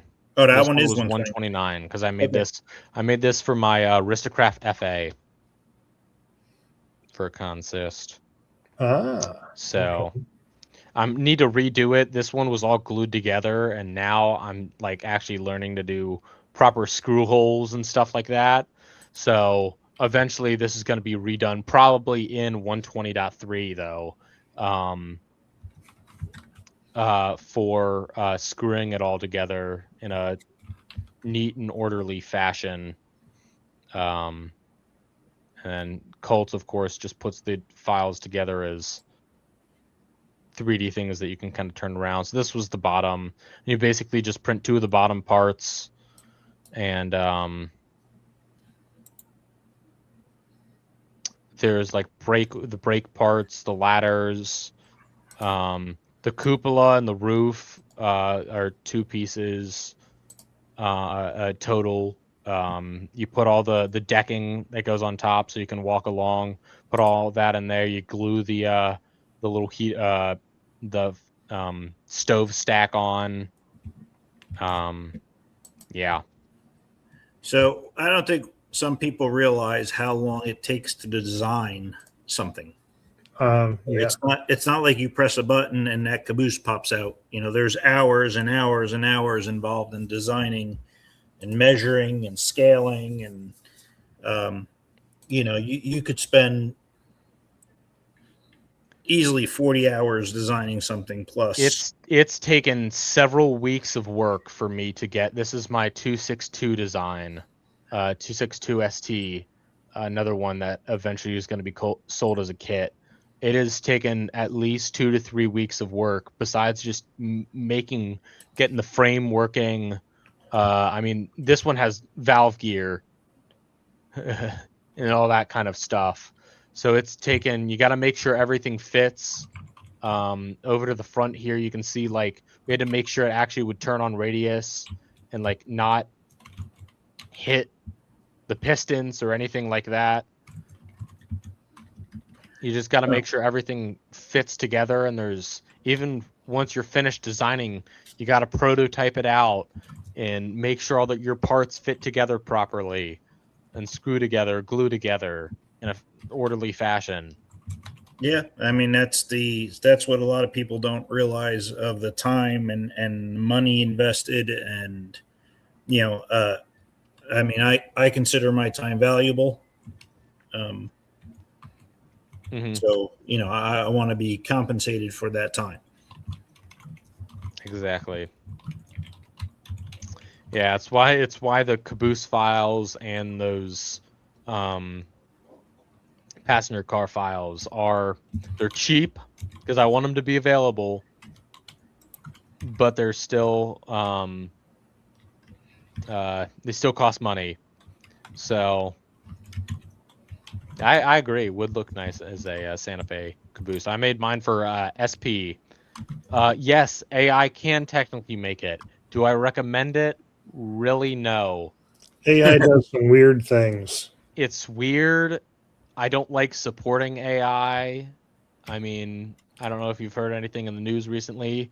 There's I a think reason why AI has some good things about it, but it's a tool, you know, and you you shouldn't got to use use it it for responsibly. creation from scratch. Assistance, agreed.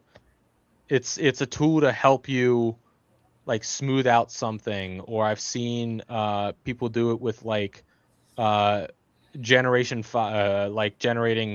like model files where it's like do this fillet radius at X measurements and Y measurements, which is exactly what I think it should be used for.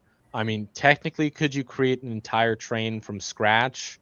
Yes. Is it going to look good? Maybe. Is it going to work? Probably not. Now, something I did see, not to go on that tangent, but real quick, someone was looking at how to, I think it was Rockwall Canyon Railroad on their garden, the podcast he's doing. He talked about using generative AI to take like a picture of his layout and then ask AI to enhance the scene, you know, to look like a lush garden or whatever. And it was giving him ideas for how to plant stuff in that. And I seems like a very, very neat idea. I actually want to do that with some pictures of my layout and see what it comes up with.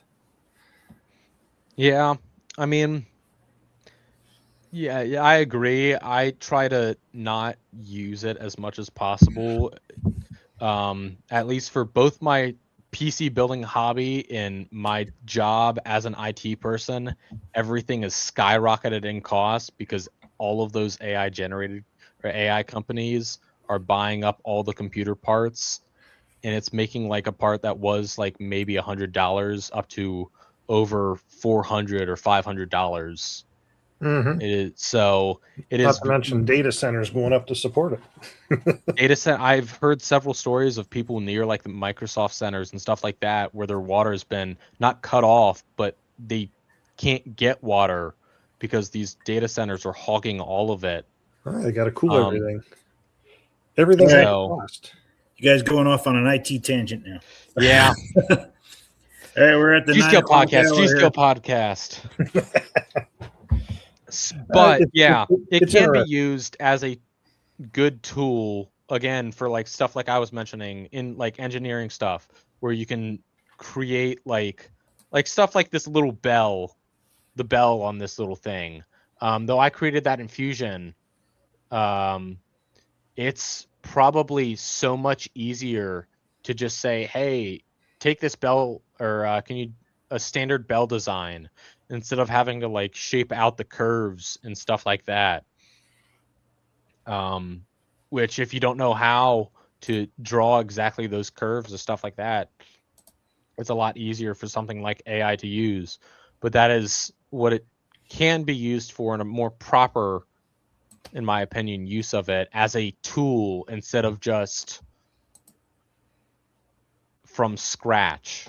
Assisting is what it can help with. So, but yeah, all of this is designed on Tinkercad between me and 2 other people. So even the entire back head of the cab or the back head of the firebox has Wow. detail. And we're also going to make a version where this door is not there, and so instead you can put like a firebox flicker LED in there. Yeah, so this entire tank is solid or hollow, so you can fit like your battery and your Bluenami 4408 decoder in there and all that kind of stuff. So it can all be contained within there. Working valve gear, hopefully. One of my friends tested and said it works in ON30. So I'm going to try to get it to work in F scale. Very nice. Well, we're already at 9:03. Yeah. Time I flies told you when you're it having was fun. Well, So- thank you everybody for watching. Yeah. Hope you enjoyed it. Thank you, Evan, for coming on, and Of course. hope to see you come on again in the future. And we hope to see you at the Expo and Yeah. gathering. Absolutely. Yeah. We'll be thank you. back February 22nd for our next live stream with our guest, Chris Murray. Cool. Well, So, good night, everybody- everyone. All right. Night, everybody. We'll see you next time. Bye. Bye.